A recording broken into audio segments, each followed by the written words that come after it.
unbelievable here. Good morning, good mayit, everybody. So nice to see you. I hope you're enjoying your sukkah as much as we are. We're going to start off with tzedakah. Gidol tzedakah shemikareves es haga'ula. And we'll wait a few of you to get on. The sun streaming in. It's so nice. It's so nice. Okay, while everybody gets online, we're going to start off by giving us some names if you want us to say Tehillim. Of course, Tehillim in a sukkah. Can you imagine the beauty of saying Tehillim in a sukkah? And we'll start. I really hope everyone's enjoying the Yontif. Give me a thumbs up if you're doing lulav and esrog, if you're eating in a sukkah. And it says, hi, Moedim L'Simcha from Israel. I can imagine you're probably having amazing Simchas Beis Shuevas, right? That's where it's all big there. Okay, good morning, Helga. Okay, so we'll start off with Tehillim. Hello, everybody. Moedim L'Simcha, good mayid. Okay, chapter 20. Please put down, hi, Lynn, good morning. You could definitely put down your names if you want. Hi, Dorit. Good morning, Leah. Hi, Tova. Hi, Becky. Good to see everybody. Okay. Lamanatseach, Mizmor David, Yancha, Dinar, Biyom Tzara. Yisagefcha Shem Elahei Yaakov. Yishlach Ezracha Mikodesh, Mitzian, Yisadeka. Yiskar Kol Mechosecha, Velascha, Yidash Nesela. Yiten Lecha Chavecha, V'chol Atzascha, Yimale. Rana B'shusecha, V'shem Eloheinu Nitgol. Yimale Adonai Kol Mashalosecha. Ati Adati Ki Yoshi Adonai Mishicho. Yanei Mishmekotcha B'gvuras Yesha Yimino. Ela V'recha V'ela V'asusim. Anachnu V'shem Adonai Eloheinu Naskir. Hema Kar V'nafolu V'anachnu Kamnu V'nisodad. Adonai Hoshea Hamelech Yaneinu B'yom Karenu. Nachum Ben Alta Rivka Leah and Leah Bat Chavziba. Okay, perfect. Hi, Lori. Good morning, Linda. Okay, Helga, please put down the name again. It disappeared from the thing over here. Devar Bas Rezla, Rachel Bas Fegel. Hi, Lee. Good morning. It's so nice to see everybody. Rosalie, good morning. Chana, good morning. Okay, so I see everyone's in the mood of studying today. And what better to study than, you know me, I'm all about relationship. I'm a lifelong student on becoming a better wife, mother, friend. I guess I'll be working on it until Mashiach comes. Okay. But I found some very, very beautiful significance, and I want to attribute a lot of this to Rabbi Jacobson, a beautiful class that I heard recently. But some beautiful, beautiful insights. Yes, hi, Dover Ben Bela. Yes, thank you, Barbara. Beautiful insights on sukkahs. And that's why I wanted to have the class today in sukkahs, because this sukkah is going to teach us everything we need to know about relationships. This hut is going to teach us everything. You don't have to spend thousands of dollars on a coach or on a therapist or on a psychiatrist. The Torah is going to teach us everything about relationships in this very simplistic. By the way, if you notice, this sukkah has no decorations. And I love going into sukkahs with decorations. Since I was a kid, I used to visit my Belzer friends. They're Belzer Hasidim. And their sukkah turned into magic. I mean, the gold, the glitter, the fruits, the pomegranates, the grapes. And then you came into my family sukkah and it looked like this, just bare walls. And this is a Chabad minhag that we are very, very proud of. The Alter Rebbe spoke about that the mitzvah is the actual beer sukkah itself, and the beauty should be enjoyed and appreciated just for the minimum, not to cover up the mitzvah, but just to enjoy the mitzvah, the sukkah itself. In fact, if you notice, that's why Chabad Hasidim don't have the fancy, gorgeous, ornate etrog holders. Have you ever seen those? I mean, those beautiful silver detailed esrogim holders with magical stones and all the ornate. No, Chabad keeps it in the white cardboard box. Did you notice that? That is also because our Rebbeim want us to focus on the esrog and not the external trappings. So that's our minhag, and that's why the sukkah behind me is basic and beer and beautiful. But it's going to teach us something very, very powerful this morning. It's going to start off with one of my favorite stories that I always repeat when I'm teaching the 5 love languages, but it fits right into the class today. There was a mother who was celebrating her 90th birthday, and she was very excited. Her sons, who were all very, very well off, decided they were going to throw a small party, but give her lavish gifts. The first son, his name was Milton. He bought his mom a beautiful home on the bridle path. It was gorgeous.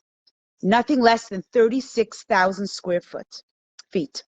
And the night of the birthday, he presented his mother with the key and the mortgage details and said, Mom, this is yours. You deserve to move out of that little condo. You are going to move into a lavish home. Wonderful. Mom thanked the son Milton, took the keys.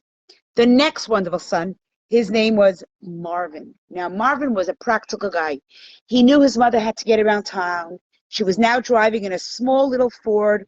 He wanted to buy his mother something beautiful that would be easy. So he got his mother a limo. And the beauty about this limo was that there was a limo driver. And so the limo driver would pick up Mom every day, take her to Sobeys, take her to Walmart, wherever she had to go.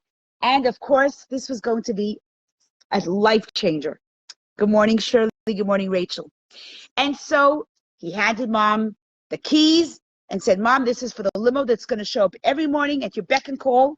You'll go anywhere you want. You can go to Cafe Chalet, you can go to La Briotte, whichever restaurant you love, this limo, and you'll never have to worry about parking anything.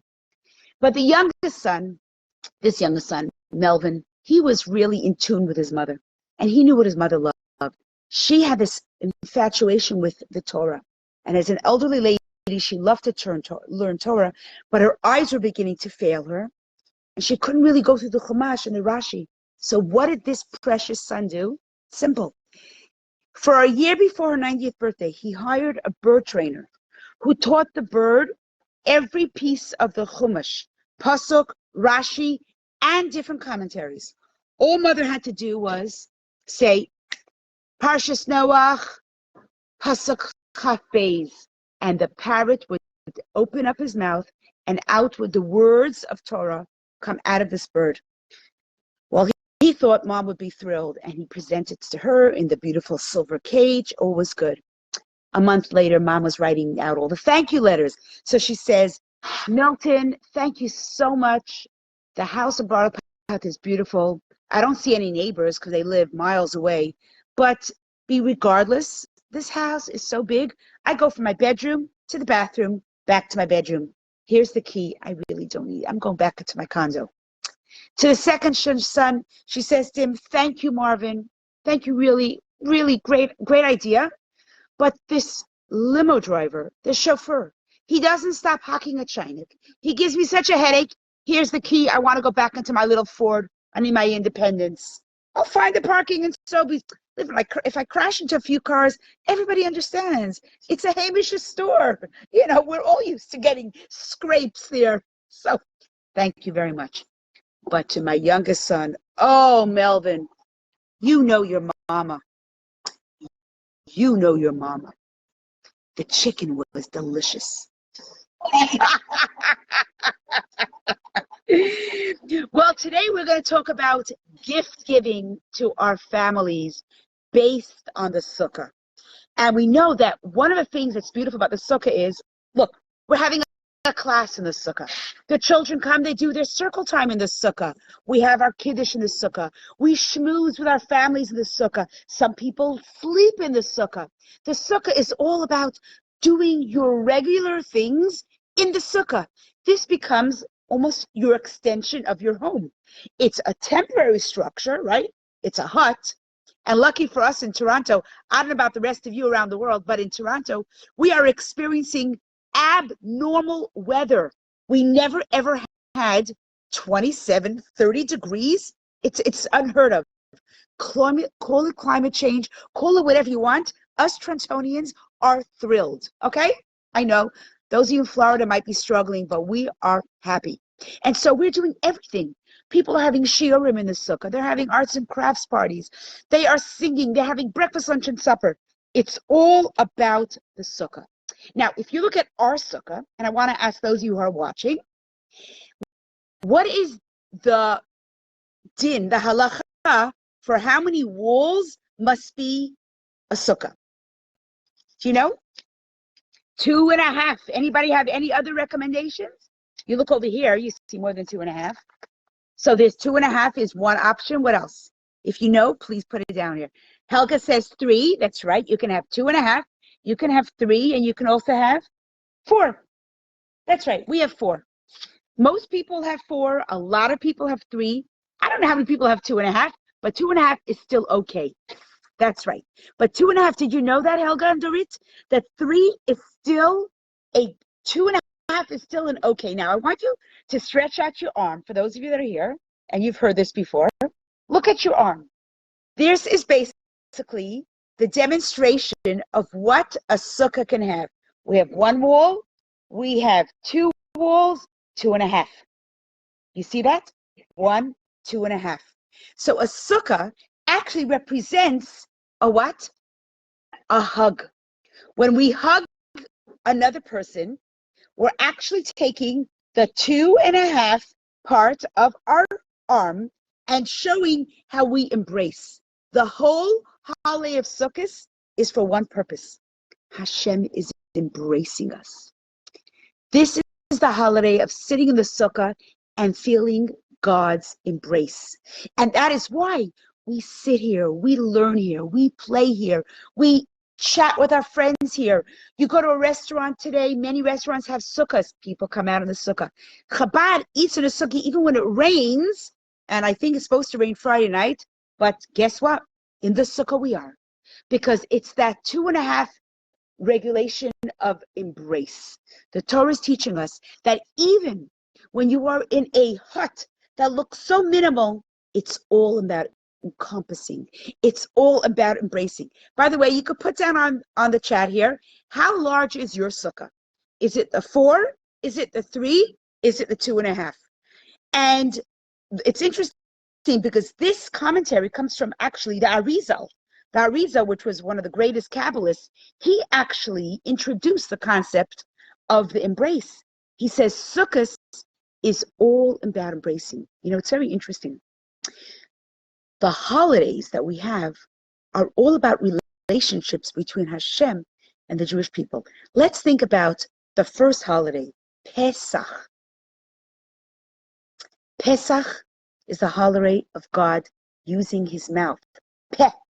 God is, and also the mitzvah of Pesach is all about telling it to your children. Sukkot doesn't talk about that. Pesach is all about speak to your children. It's all about telling. The holiday of kissing, when Hashem kissed the Jewish people, the peh. Then we have the holiday of Shavuos, the holiday when Hashem actually kissed us. Peh was using the mouth, kissing. Hashem is kissing us. When Hashem infused his breath, when he gave us the Torah, he infused. That's the holiday of a kiss. Sukkot is when Hashem embraced us. So there's 3 different ways of actually sharing with our loved ones that we love them. The first way is you say, I love you. That's a very beautiful, beautiful way of sharing to our children, to our spouse, using the words, I love you. And some of us actually have a hard time saying to our spouse and to our children, I love you. Some of us are raised in homes where they never hear I love you, especially if you have parents who were raised in struggling times, survivors, or poverty or depression. You ask them, they'll tell you they love their children.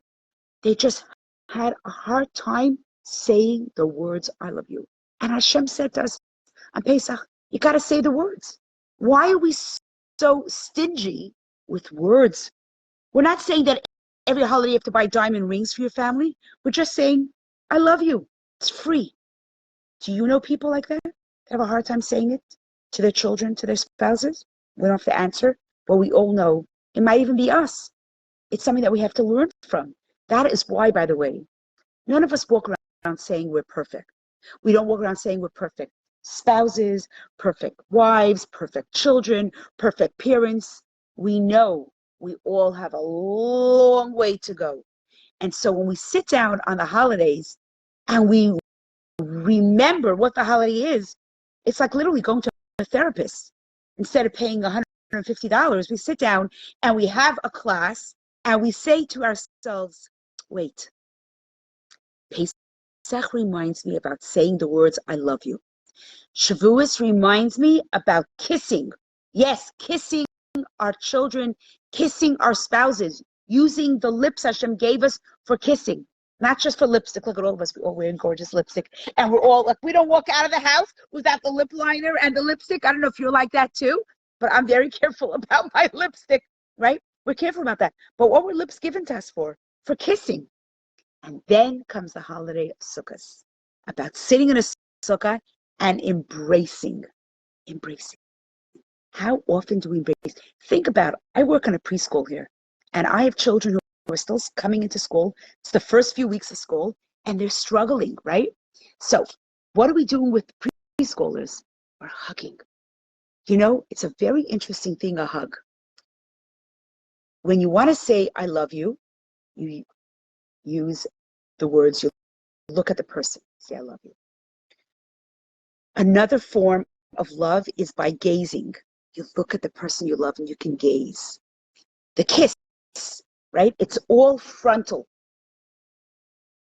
How do we show our love with a hug? Is it frontal? No. Is that crazy? It's all about the back. It's taking the arm, putting it around the waist, then lifting up the other arm about the back, and then this part comes to the face. So an arm, this is all, which is so interesting. A hug is not about frontal. It's all about the back. And Sukkot is teaching us something very powerful. Today's class, I called it reciprocal or conditional love. When I look at someone with my eyes that I love, I gaze at them.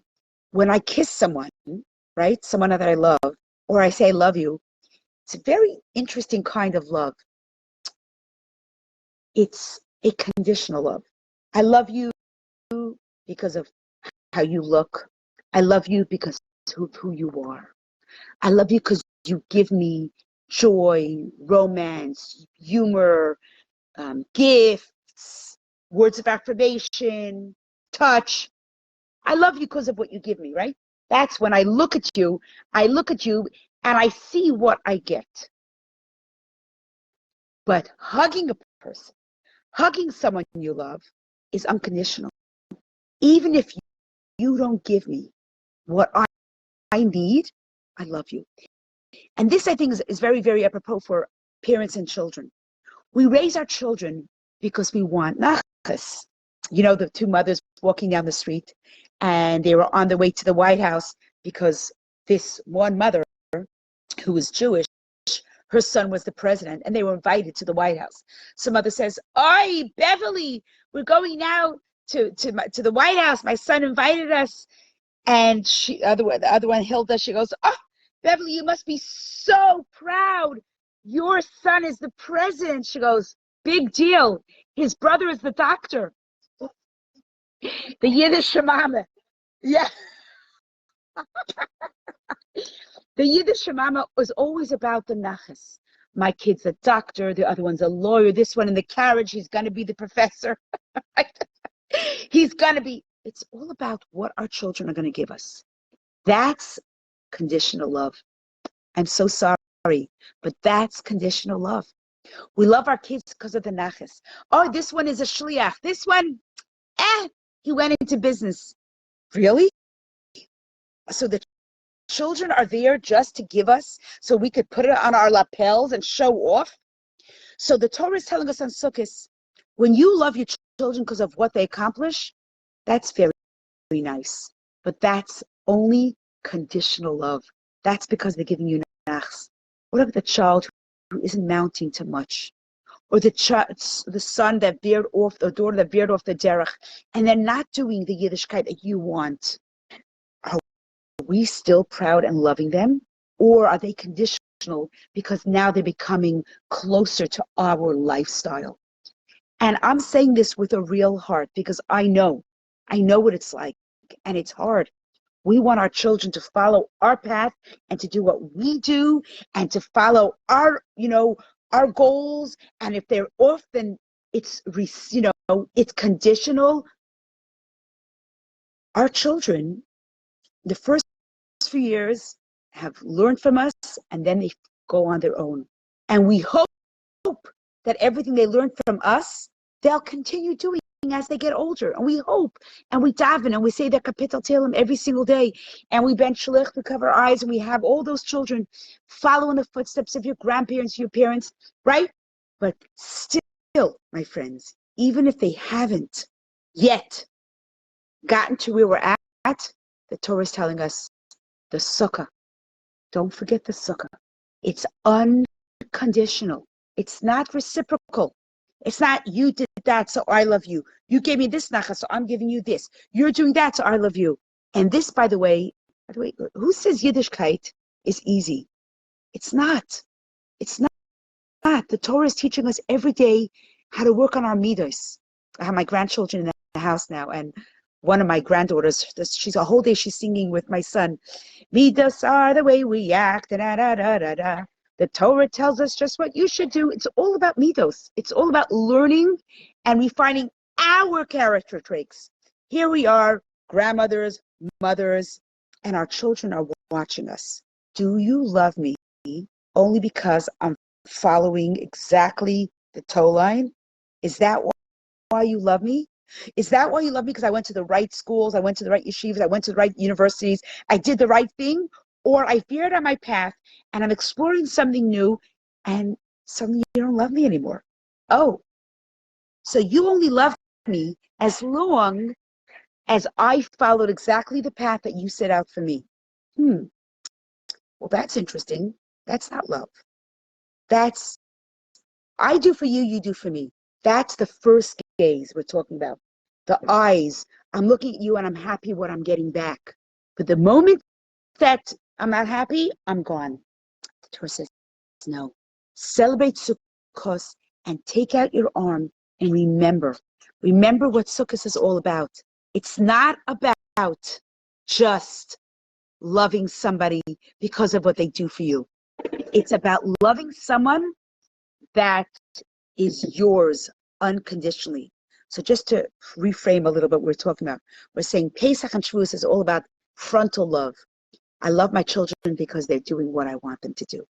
So I'm looking at them, I'm gazing at them, I'm kissing them. If they say I love you, that's wonderful, but that's all conditional. Conditional that you're doing what I want. And then there's those children or those spouses that right now are not on the same page. And do we get rid of them? Right? That disposable society. Or do we wrap our hands around them and say, I love you forever. I love you for always. As long as you're living, my baby, you'll be. And by the way, that's the only Robert Munch book that I actually like. The other ones, he laughs at everyone. He's too cynical. But this one is a beautiful book. And I always sing it to my kids. I love you forever. I love you for always. My baby, you'll be. So the idea of expressing love through words of affirmation, that's beautiful. Expressing love with our eyes, gazing at one. I love you. You know, think about right now about all of us doing mitzvahs in a sukkah. You know, we could learn in the sukkah. We could read the newspaper in the sukkah. We have our coffee. Having a coffee in the sukkah, there's nothing holy about the sukkah. About learning. I'm sorry. There's nothing holy about having a coffee in your sukkah. There's nothing holy about schmoozing with your family, just schmoozing. And yet, Hashem looks at us while we're in the sukkah, almost like, you know, when a mother has a baby and the baby's sleeping and the baby's doing nothing. They're just sleeping. And the parents, and the grandparents, they look at the baby and they're just looking and they're looking and like, oh, look at it. And the baby is doing zilch, just breathing. And we're like smitten by this baby. This is how Hashem looks at us.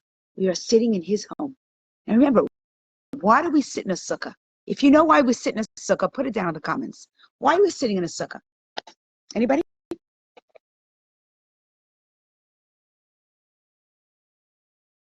That what? What did Hashem do for us? He protected us with a cloud. He didn't throw in a lot of bees. But yeah, when they went through the desert, when they left Egypt, they went to the desert and they were hot.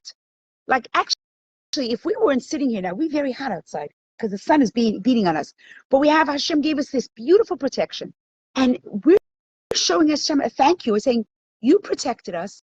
We're going to show you how much we appreciated what you did for our elders. And we're going to enjoy. So Jewish people, like, they sit and they learn and they eat and they sleep and they congregate and they have parties just because we're thanking Hashem. This is how Hashem is looking down at us. Yeah. Oh,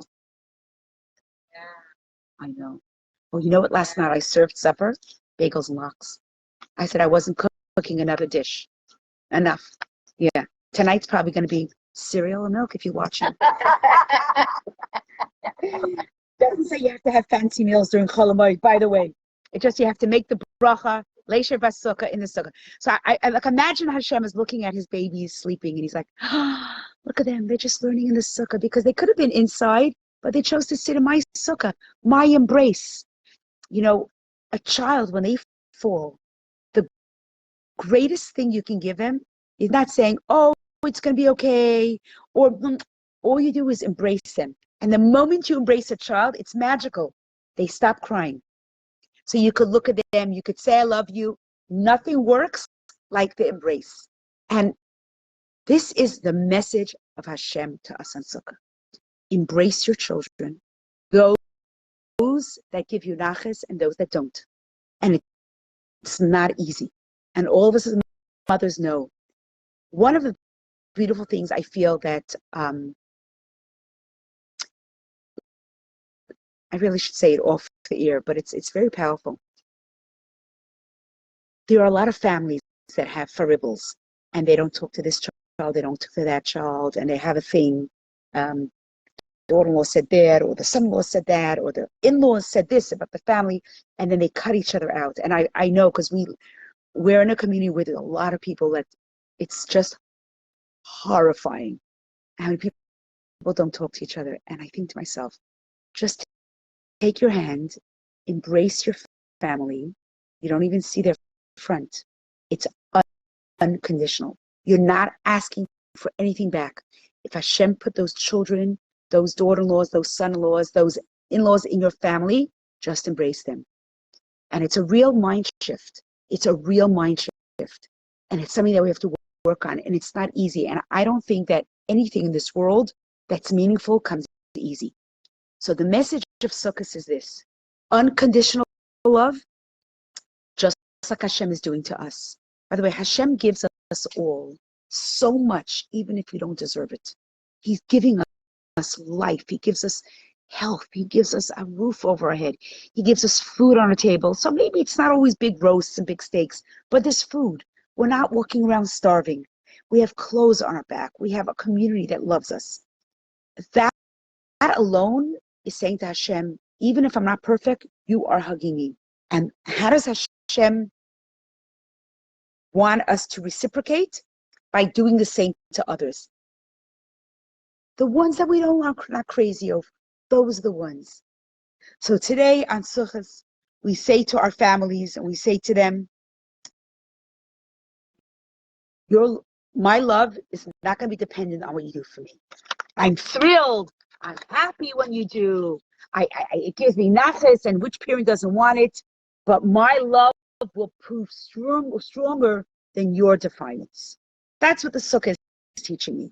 And as primary caregivers, I think we have to show that to our children because they are going to be parents one day, and they're going to emulate us. And the way we hug them, kiss them, love them, did for them is exactly what we have a levaya today of a wonderful woman who lived many, many years. She's in her 90s. the way her daughter was a good friend of mine, the way her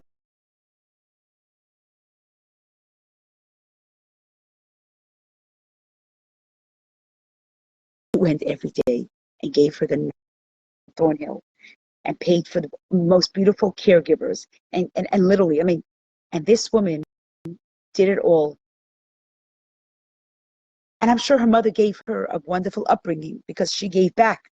But her children and grandchildren watched her do it for her mother. So everything we give to our children and to our parents, the children watch and they give it back. And actually, it should be Le'ilo Nishmas Libby Jaffe. I'm actually going to her funeral at 2:00 today. Really a very vibrant member of our shul, and her children and grandchildren are involved in the shul. But her daughter really was a daughter par excellence, and she was the one that was giving the hug the last few years. There was no reciprocity. Reciprocity. There was none of that. It was just unconditional. And I think all of us can learn that. This is what it is, which Hashem is cherishing us, relaxing and sitting here just because, and that's how we do for Hashem. So wishing everyone, oh, Chana's saying, I never met someone so devoted to her mother. Exactly, Chana. You know what I'm talking about. So I'm wishing you all a good Mayid. And the most important thing is that Simchas Torah is coming up, which is another lesson unto itself. Simchas Torah, we hug and dance a Torah that's closed. We're dancing with a Torah that's closed. And Hashem wants us to dance with a Torah closed, which means all of us can appreciate and hold the Torah because it's our Torah. No matter how learned we are, the Torah is mine. I don't have to be the Talmud Chacham, I don't have to be the big Rav or the big Dayan or the big Every Jew dances and loves the Torah, and we're dancing with the Torah. Motzei Shabbat, come to shul, wherever shul you go to, show up. And it's not a holiday for kids. I want you to know that. It's not a holiday for kids. You know how many mature people don't show up to shul because they think it's just for kids? No, this is a holiday for you. If you're Jewish, this is your holiday. Show Hashem you love His Torah. If it wasn't for the Torah, by the way, we'd be like every other nation in the world, just floundering around, trying to keep our life together. We have a Torah because Hashem gave us the gift. So today we celebrate the gift. On Simchas Torah, we celebrate the gift. Wishing you all a good Demayed, a good Yantif, the Ritz says best holiday, and Chag Sameach. Take care.